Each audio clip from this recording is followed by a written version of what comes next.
Hello and welcome to the Department of Deportation podcast, the DEPODcast, where you can get all your latest news on immigration, the border, and deportations. Don't forget to visit departmentofdeportation.com for all your latest news and merch. On this episode, we'll be discussing deportation flights and the current immigration raids going on in the U.S., plus what agencies are now authorized to conduct immigration raids.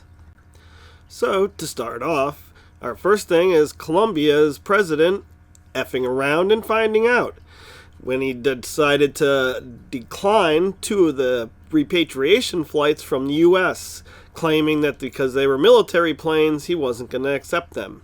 Well, that didn't last long. In less than an hour after Trump decided to issue tariffs, or at least threaten to, man, boy, did his attitude change. And suddenly, he's going to be sending planes. So some countries don't need to get Hulk smashed and slapped down, and might have already learned their lesson after that. Mexico and Brazil both were taking flights today, as was Guatemala. Mexico accepted a record 4 deportation flights in one day. This comes in addition to unrestricted returns at the land border, the deportation of non-Mexicans, and reinstatement of remain in Mexico. Mexico has mobilized 30,000 National Guard. Tammy Bruce, a spokesperson with the State Department, also went on to X to say, quote, "The truth is 4 ICE flights arrived in Mexico yesterday. 2 military flights were sent to Guatemala because they were filled with Guatemalans. 2,000 aliens were deported to Mexico yesterday alone by land and air as remain in Mexico was re-implemented. Promises made, promises kept." And if you heard that, 2,000 people sent back in a single day back to Mexico. That's great. That's a big, giant chunk of what was coming over in the first place, where some of the days we had upwards of 10,000 illegals coming in. But man, that's 20% of that going back. And that's not including the ones that are sending themselves back. As you said, we have never seen that before. Is that going to be a constant commitment from the U.S. military every single day to take deportees out? Yes. So is this what we will see every single day, ending in what the president has promised is millions and millions being deported? Yes. But you can see the numbers steadily increase, the number of arrests nationwide as we open up the aperture. Right now it's concentrating public safety threats, national security threats.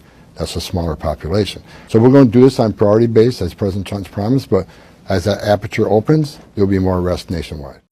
So we're headed 3,000 deportations, and it hasn't even been a full week of Trump in office yet.